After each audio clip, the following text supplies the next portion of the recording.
Welcome to the Money Focus Podcast. I'm your host, Moses the Mentor. In this episode, I'm joined by LaToia Burkley. She's the founder of Your Big Debut LLC. LaToia's dedication to empowering professionals, especially women, in achieving career clarity and boosting confidence is truly inspiring. So let's explore her journey and the impact of her work in today's episode. Appreciate you joining the show. And what I always like to start off with is to give my guests an opportunity to share their journey, whether it be career or just their personal journey, and ultimately what led you to start your business, which is Your Big Debut. Yes, thank you so much. Oh, my journey. Well, first and foremost, thank you so much for having me on the podcast. Certainly, this is a great opportunity for me to start my day, get into some really robust dialogue. Your Big Debut. Hi, my name is LaToia Burkley, go by she, her pronouns, and I am CEO of Your Big Debut LLC, which is a coaching and consulting firm specializing in helping women professionals, particularly, really gain clarity on their career journey and gain some confidence along the way. Those two pillars, I would say, of clarity and confidence bring a whole host of items to workshop, explore, to expand upon in a coaching journey, or to trust me and allow me to hold space for an individual in the confidence building space where I might do a little bit more consulting and not true orthodoxy of coaching when we're thinking about things like career readiness, when we're thinking about things like transition, especially where I have individuals who are looking to take a career break or make some sort of big industry change. Those are some of the things that we have. Really, the genesis of the business is I wanted to be able to come into the marketplace with a lot of what I didn't have within my own professional journey. And I venture to say that a lot of entrepreneurs start their why based on their own identity, their own lived experience, or their own story. The opportunities that I saw in more of the industry corporate environment where executive coaching specifically, working with someone who is to be a thought partner, thought provoking, and help one move in action on a specific goal or intention. I saw that assigned in the HR space to a specific demographic, a specific gender, and where I saw professional development services or executive coaching offered to, for example, women of color, was being done in a form that was almost weaponized in the space of like, hey, you get to be assigned this, not mentor, but this professional who will help grow you, but we're growing you so that you can assimilate into this space.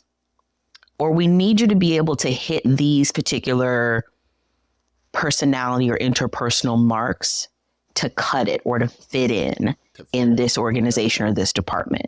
Or we're about to put you on a performance plan and we're going to assign you an executive coach so you can get your stuff together. We're going to give you 6 to 8 months. And then if between being on a PIP and working with this coach, if you don't get it, you're out. I didn't see that for the cisgender, middle-aged white male. Within the journey itself, I wanted to create a space where women professionals could come and they could begin to design their career path based on what success meant for them, because I felt like I needed it. And that's how we get the name. I wanted my big debut. I tell everyone, I have been drinking stale office break room coffee with an asset managed laptop, maybe a parking space here and there since I was 19. And so I've seen a lot, I've done a lot, and I've heard a lot. And I learned to hear what wasn't being said in the corporate spaces. And I learned to pick up on a lot of corporate code.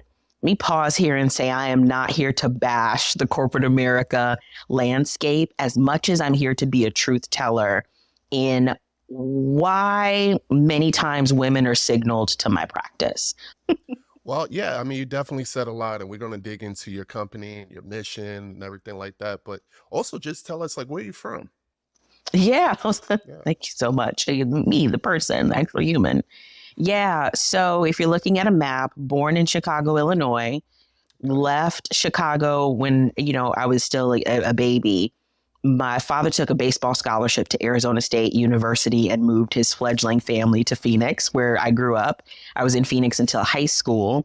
And then after high school, I moved to Atlanta, Georgia, which is where I stayed for almost the better part of 20 years and currently reside in Providence, Rhode Island. I am a New Englander transplant. Right before COVID, whole host of reasons to make my move to New England. I think the foundational reason for the move, Portuguese is my second language, and I do a lot in a faith-based volunteer way. And I was looking to be more incorporated into the Portuguese speaking community, which there is a huge number up here in New England. And I think overall it was time for a change. I was also having my own career breakthroughs of, was it going to be corporate forever? Did I want to get into entrepreneurship? Did I want to do both team corporate and team entrepreneurship at the same time? And just, what was the life trajectory? I was going through a lot of medical changes as well. And I needed to make some moves quickly as far as how I ran my day. I needed to either downshift or I needed to do a hard pivot on how I was spending my hours. Externally, it probably looks like I'm team extrovert. I am wildly introverted and I recharge alone. So I'm going to be doing the things in leisure that, restore my battery where I can be my best company. Got it. So you mentioned trying to figure out on whether or not you should make that hard pivot to just being a full-time entrepreneur. So talk to us about that experience of when you were wearing both hats and ultimately you decided to be a full-time entrepreneur. How did that work out? Yeah. So right around maybe I think it was 2015, 2016, I took a promotion that kept me in the same corporate landscape, working for a relatively large telecommunications company, but moved to another kind of side of the business. And it was a relief in so many ways to take this promotionary role because I was coming from a space of a very worn out, like HR professional, a very small HR department. And I had learned a lot of things very early. There were some just hard truths that were coming to the surface at the time of me wanting to grow myself and then move to the next rung of my professional ladder. And so coming into this new promotionary role, I didn't have to wear all the hats at once. And I didn't have to do this thing over here over XYZ because somebody else was hired for that, or we had contractors for this thing. And I didn't really know how to come into this new role and not do all the things because I felt like if I'm not doing all the things, I'm not showing my worth. If I'm not doing all the things, whoever they are going to think that I'm an underperformer. And so I came into the space really working hard to be this utility player and feel like if I advanced in all these things, if I was smart about all these things, if I could out-talk all these people in all these rooms, that I would be doing, this is clearly this is the path to success for me. And it was not. And it led to the space where I was, closing the laptop at 5, but then meeting with coworkers for after hours or dinner where we were still talking about work, and then getting home and opening the laptop and continuing to work, and then getting, 3 to 4 hours of sleep to get up early before an alarm and work some more, and then take phone calls on the commute to work, and then get to the office and work. And I did that for quite a while. I mean, it was like Red Bull and cold pizza for a couple mornings during the week, working on the weekends, working when I wasn't just doing other things. And my body couldn't keep up with that pace. And I needed to really evaluate, was this how I wanted to go into the next, generational phases of my life? And the answer was no. And there were a lot of, I say my check engine light had been on my body for a really long time and I had ignored it.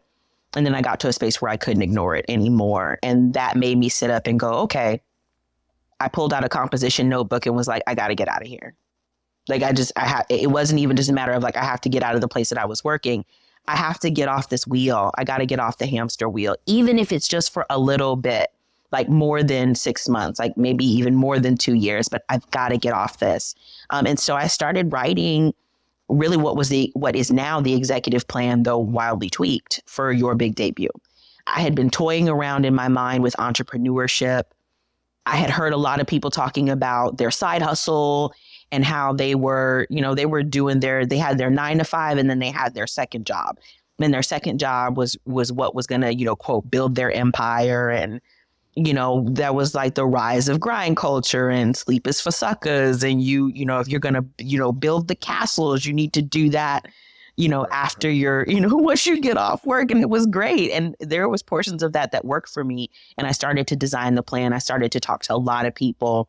And I think the first thing I did very well was like really increase my networking game and get a solid mentor to help me get my mind right for the idea of what does it look like to have a business in your name? And I started thinking about like, what does it mean to pay business taxes? And what does it mean to hang a shingle and say, hey, I have this thing, come be a part of it, or come let me serve you in said community. And that's really where that came from.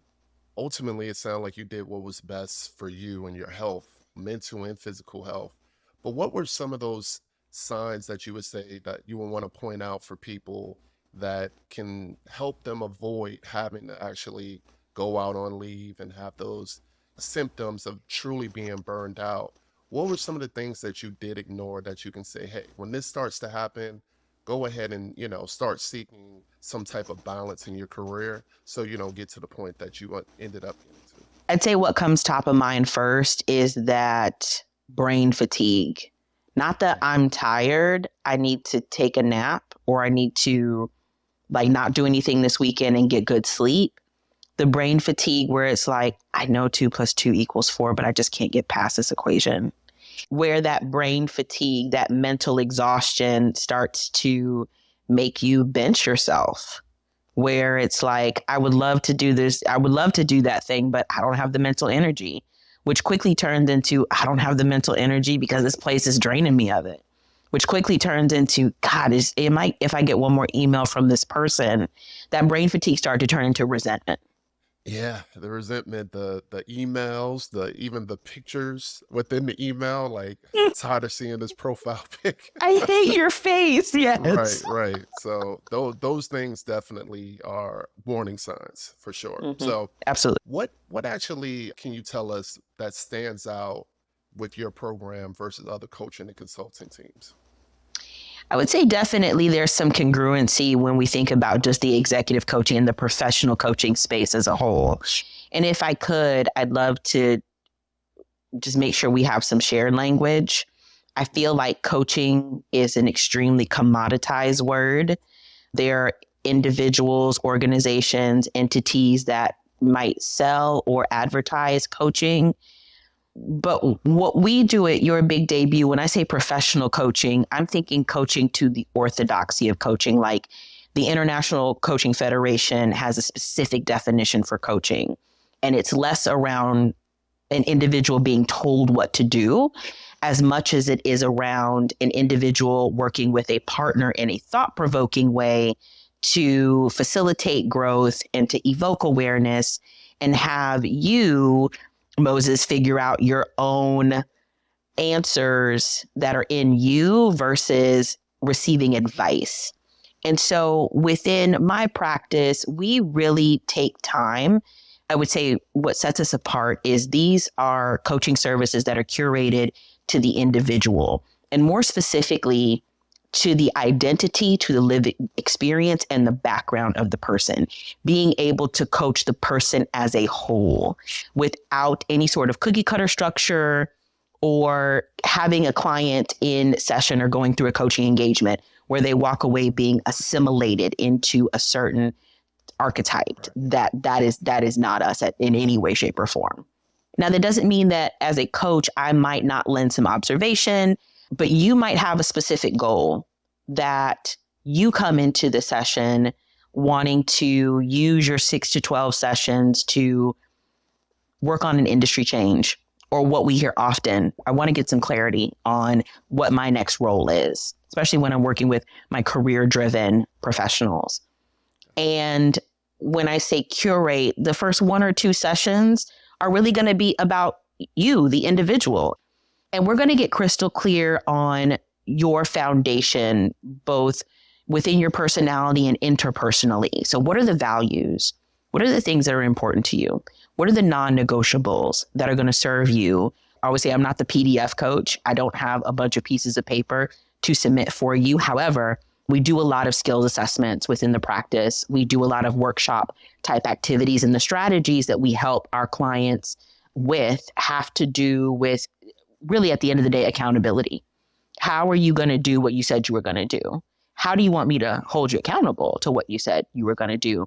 And how do we do that in a way that honors your identity, that honors your person, that honors your lived experience and your journey, not what I think you should be and not what you think you ought to be doing or who you ought to be. But let's get down to really the base level of who you are, what's important to you, and let's design a path to move forward once you determine what action you want to make good on. Got it. So it sounds like to me, like, so if someone's just looking for like a magic light switch, then that's not the process. It's a lot of collaboration, self-discovery. People a lot of times looks for that quick fix, but it's not that when you're really trying to look for like true development in your career. So that makes a lot of Correct. sense. Mm-hmm. So what are some key elements of professional development that you offer, and specifically for women? Yeah. I would say the top three kind of swim lanes we play in with our women professionals, typically mid to like senior career. We work with a lot of women professionals who are looking to get into people leadership or are already a people leader who lead other people leaders. So they may not be responsible for a lot of task driven or in the weeds type stuff, in air quotes. They may be responsible for strategy and vision. And in those spaces, what comes up is a lot of negotiation, a lot of prep for interview, prep for performance reviews, prep for what their next act is going to be, right? Maybe not in an active job search, but if I ever have to pull out of my bag my job search strategy, what could that be? And I always label that as developing your career pivot, what that might be. You may not have to use it right away, but you got the big joker in your back pocket in the case you need to do that. And I would say the last would be burnout and anti-burnout tactics. Working with a lot of women professionals who were like, oof, I'm so under the water. Like I don't know what's next. There's no more brain space. I'm tired. I'm lifeless by the time I get to this job or working within a specific industry or culture. And so that's kind of where we focus. What would you say are some common challenges that people face when they're trying to gain career clarity? How do you address that? That's such a buzzword term, just clarity in general. I'm starting to rethink, should we call it something else? Where I have individuals who say, gosh, I was signaled to your services because I'm definitely looking for some career clarity. First question I ask is, what does clarity mean to you? And oftentimes it's, actually, I don't know. Or it's I don't know what I need to get clear on, but let me tell you what's not working anymore. I think the biggest challenge is defining what clarity means. When people see what it looks like when the smoke has cleared, the fear that kicks in. And it's not fear of failure. I actually work with a lot of professionals who have a fear of success. They want the bag, they want the promotion, they want to be in the new thing. They want to get out of the medical industry and they want to go into the law field. And then once they start to take steps to do it, it's like, oh, I'm really doing this, or I could really do that. And that excitement sparks only more fear. And it's, oh, but then when I get here, then what? And you mean to tell me I'm going to have to be more front facing? I'm going to have to public speak, or, I'm going to have to get to this new level that I wasn't prepared for, but I can be prepared. No. I'm good. Thank you. I will stay where I am, or I will curate something that is adjacent to this success that I'm really seeking at my heart, but I may not have the wherewithal to step into. Yeah, a lot of times when people reach out to me for career advice and they want to know about moving up and furthering their career, I really try to get to the core of the why. Like, why do you want it? Like, are you looking to make more money? Are you looking for more responsibilities? And oftentimes I find that people really don't know. They just feel like, hey, I Mhm. might have been in this role for a long time, and it just that natural progression. might lead me to go make a step forward. But I think people need to just take a step back and really focus on the why, because you go into a new role, it might not be as fulfilling. It might be more money, but it might not bring you the fulfillment, the work life balance, the team and culture may be different. So, Right. really getting to the core of the reason why you want to actually take that next step in your career is important. So I think you have a great approach to that and a great viewpoint. Yeah, thank you for that. And how often do we hear people who they're fed up? If we talk about jobs specifically, right? They're fed up in this job. So they get out there on Indeed, they hit submit to like 150 places, they interview and they land the next thing. And they get into this new place and they're excited and it's a little bit more money and it's a different environment and working with new people. But then 18 months down the road, it's like, I hate this place. Yeah, it's time for something else. And I know people who change and move consistently, and that's part of their own identity. That there's a consistent itch that needs to be scratched. But to your point, the why, the genesis behind the decision, also requires an individual to sit with themselves. And I think just in our world, it's hard for people to have the conversations and have the deep dialogue with their own self first for a whole host of reasons. But those are some of the things, the reflection is necessary before we do anything. And certainly when we're thinking about what do we want to be when we grow up, or what is our next step, or what is our big debut, yeah, it requires one to actually sit down and be patient with themselves. So with your company, your big debut, how do you help them overcome, those barriers in their career, like the societal and self-imposed barriers? Yeah.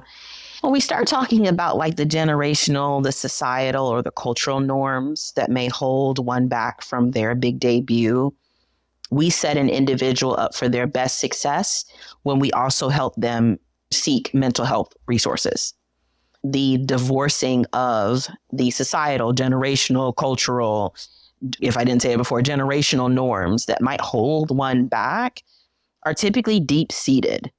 And one thing that I am not is a clinical advisor. One thing that I am not is a therapist, not trained for that in any way, shape, or form. Right. And great pairing when one is trying to jump those hurdles of the societal norms, name an ism, right? And can work with our firm to develop, let's say, a career strategy or have someone hold space for some thought provoking growth facilitation and work with someone who can help them on the clinical side as well. I'd say that's a big piece. And then two, without giving away all the secret sauce, I would say that the big component when there's larger hurdles to jump, that might be systemic, that might be foundational, that might not be an inside job, may just be because of where one lives geographically or on this side of the earth, is to help an individual understand and help them set up a plan for themselves intentionally, aspirationally, or that's goal driven, that brings them back to that why we talked about, or that brings them back to those values. You develop pivot points or plans, or how do we help you develop a larger sense of emotional intelligence so that you can like control the clap back every time this comes up? Because culturally, this is something that is indoctrinated. This is something that is systemic. It is in the root. And you might not be able to jump this hurdle, but maybe you can go under it or you can walk around it, or we can work on your confidence so that you have the courage to walk away from it. Makes sense. How do you help leaders serve at their higher sense of self? Yeah. Working with them in a curated format to find out who that is. Who are you as a leader when you're not overwhelmed with work? Who are you as a leader when you get 8 hours of sleep? Who are you as a leader when you are hitting your caloric intake and your body is supporting your work lifestyle? Who are you when you can be more patient? Who are you when you can lean into inclusive behaviors and hold space for a person's highs and lows and be able to give both yourself grace and others grace, right? One's higher sense of self. I had the opportunity to be in community with Dr. Melvin Smith. He is an executive coach and a professor over at Case University. Him and some colleagues co-authored a book called Helping People Change. or coaching with compassion kind of is the tagline with that. And he talks about often that ought, OUGHT, that ought self. Who are you when you're not living life under the guise of what you ought to be doing or what you think you ought to be? What's the truest sense of self? And it comes down to having that space for reflection, having that space of understanding what your values are, what's most important to you, and using those as tools and levers and filters to make decisions in your own leadership development. So I know that you work with a lot of women. You female leader yourself. So as a man, as a person who loves women, how can I actually help support a woman in the workplace with the obstacles that they face today? What are some things that you can suggest? Thank you for asking that, number one. Number two, when I think about male support in the workplace, I think the first thing that comes to mind is if it's Toya and Moses and we are speaking, I would be asking you, what are the barriers that you see on my professional development path that I might not see? I don't want to use the term blinders or blind spots. That's not inclusive. But what are the areas that I have not perked up on that you might see from your vantage point, where in a, let's say, a true corporate structure, you might be afforded a lot of privilege that you're not even cognizant of just based on your gender, right? Yeah. So how do you use your 15,000 foot view where I might only be at 14,999? What do you foresee? And what would you suggest, right? Access is a thing. And just overall, just in the world we live in, like, believe women. Right. As a man, be able to believe women, be able to want to hear women's stories from all identities and from all lived experiences, from all backgrounds, and get very comfortable with listening well. I think those would be the things I'd say if you and I were just having a conversation. That makes sense. And I think any wise man knows that it's important to keep women counsel, because they see things a whole lot differently than what guys would be okay with just running into the wall until it, falls down. It's always going to be a unique, gentle touch that a woman can add. So what advice would you give women looking to transition from corporate to entrepreneurship like you did? Don't know that I would give advice, but I'd have a lot of strong questions for them to ask themselves. And we've touched on it. Okay. Why? What's your why? Right? Your why is going to keep you in the game. I think the term is like the bigger the why, typically the easier the how. The bigger the why, the easier the how. And your why, your genesis for the transition in this case, is going to keep you grounded when the path starts to suck, when it's hard, when you're thrown a curveball or you're T-boned and you didn't anticipate taking a hit this hard. When I think about the transition of a structured industry job, there's going to be some sort of, corporate overlay. Money comes in pretty regularly. In line with the why is the what's feasible today. What can you do to take one baby step closer to that decision? And it may not be write my resignation letter today. It might be research banks that I want to open a business account with. And then after that, what's the next baby step? Go talk to a banker. And then what's the next baby step? Have the conversation with those in my household from a financial decision, right? Get crystal clear on the money.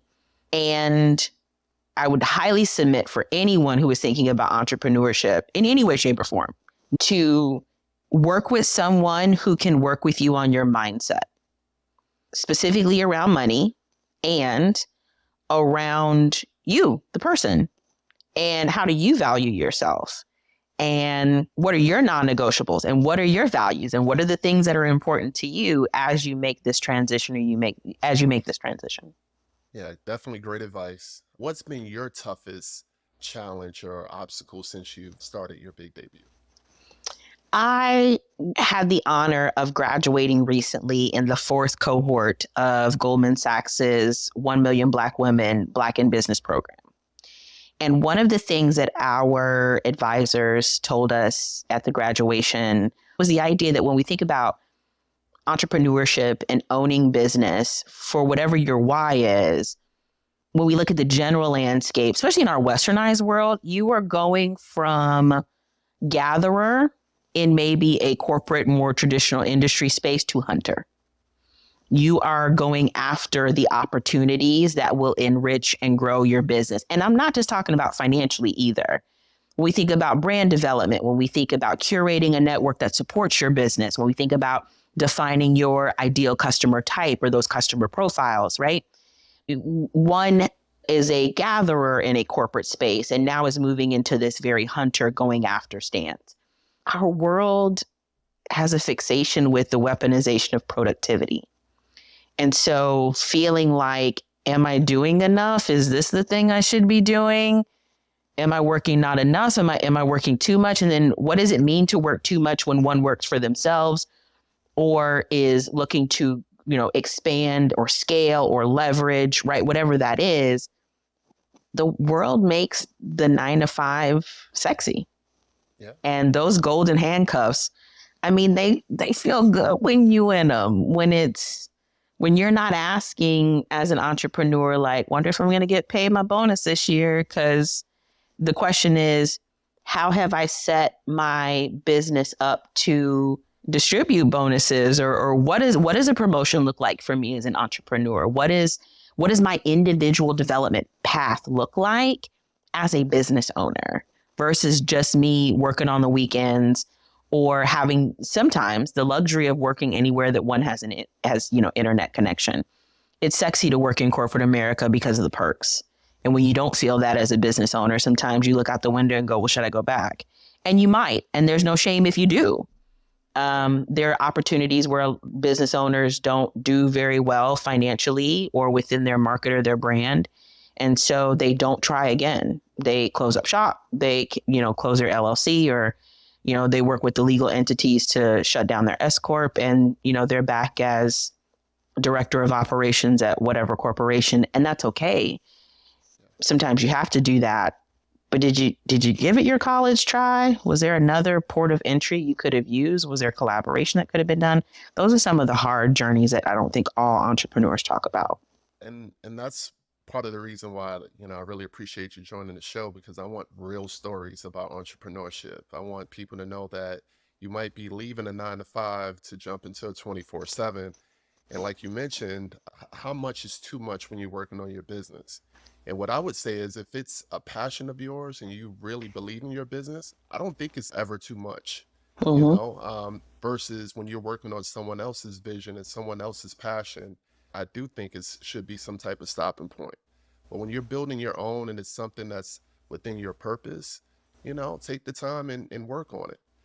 So what are some things that you might have put to the side, or, like I'll give you an example about me, right? So I love football, and I know this Same. past season, I probably watched 2 games, right? And I know it kind of hurt me a little bit, but when I looked at it, it was because I was just so busy building my business and building my brand that was something that had to be put to the back burner, because honestly, it was a distraction for me at that time. So do you have anything that you may have pushed to the side, or maybe it got a little bit more lonely because certain friends and family can't relate to that grind that you're putting in? Can you talk a little bit about that? I will definitely say that a big sacrifice has been, I think, some of just the social ambiance I've been able to have as a business that doesn't, I don't have a staff of 10 to 20 or 100 to 150. Definitely have a team that helps me out. But for the most part, my role is CEO. And there's been times where my role has had to be business manager and it's had to be admin. And, in my home office space, I've also had to be waste management, whatever that is. Yeah. I think there is a social element that I've had to sacrifice at times. When I think about the ultimate sacrifices that many people make for the sake of their business to drive their purpose and your passion, your rest and your ambition, they're not mutually exclusive. Both zip codes can live in the same state, and one requires the other. So I, one, have the privilege to, and two, have proactively built in the things that refill my cup as part of my work. So the games and the opportunities to still have dinner with friends, maybe they're not nearly as much as they used to be, but I consider them part of my business landscape because they take care of me, the business owner. And my business is only as good as how well I am, both physically, mentally, spiritually, and emotionally.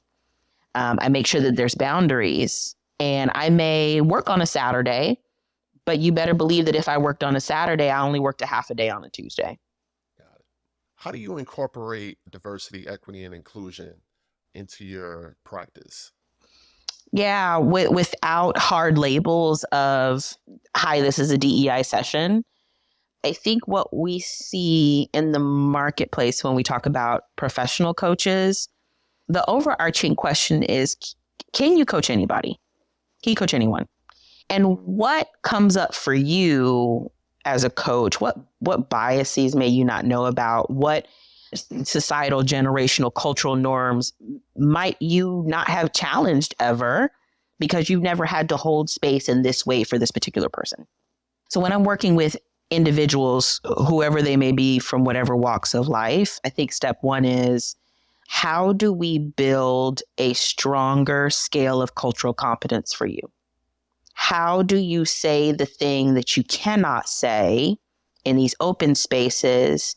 How do we help you first develop the psychological safety to get crystal clear on your own challenges and your own biases and your own isms, so that when you get out there in the world, and whether you're in the drive-thru at Starbucks or whether you're leading the Q4 sales reporting meeting, how are you holding space to increase your empathy, your consciousness, your compassion, and your leadership drive for all identities in that room, for all voices in that room, for all backgrounds in that room? That's great. I think that's important because people want to feel valued, whether it's in the corporate world or a social setting. So, the Mhm. fact that you have that as a priority is something that's important. What are your future plans or goals for your company? We are looking to offer a coaching subscription. So where the services that are within our suite of business have to do with one-on-one individual coaching, we do true consulting. There's probably more coaching than anything else, but where we're either coming into organizations or working with individuals one-on-one who are not necessarily looking for a vault for their own personal growth, but are looking for, hi, I need these three things. We absolutely do, especially when we think about executive management, when we think about career readiness, those are consulting type services. We're looking to add a coaching subscription and have individuals be able to kind of plug and play with Your Big Debut in a way that is less cost prohibitive for them, and design packages that can speak to more audiences. We have a lot of individuals who kind of go through the same type of skill assessments, who go through the same behavioral type assessments. We may be workshopping on a lot of the same things, but want to get even niche deeper into the curation of that and do so on a subscription basis. The other thing for 2024 that we'll be doing more of, we're going to be outside. We've got some events on the calendar between now and December. We'll definitely be doing a lot of virtual events, but certainly here within New England, between Rhode Island, Massachusetts, Connecticut, we've got some in-person events planned, and we'll be doing more community building type activities that we didn't do within like the last 2 years. For your subscription model that's coming, do you have a release date for that? We do, and stay tuned. Me too. And the subscription model, is it self-guided or is it going to be live sessions that people will tap into? Yeah, definitely. There'll be various tiers. So, for example, one can come in at a, gold, silver, platinum type or A, B, and C type model and be able to engage with the YBD, Your Big Debut community, in certain functions. And two of those tiers will have weekly, almost like focus groups, group coaching sessions. There'll also be some recorded motivational and career tip type messages from me weekly on some of those packages.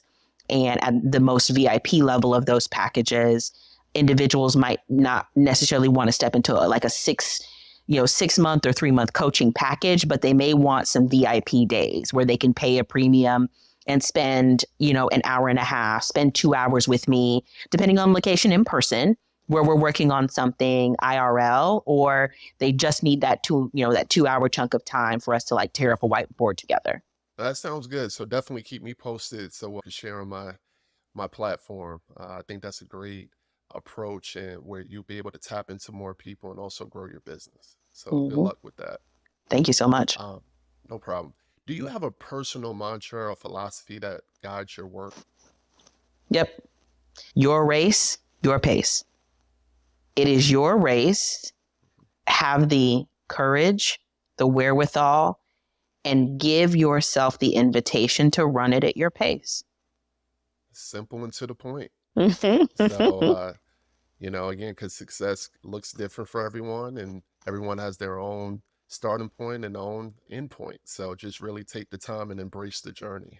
That's what I always tell people, just embrace the journey. Even if you're in a job that you hate right now, there's something within that job transferable that you can actually use to help grow a business.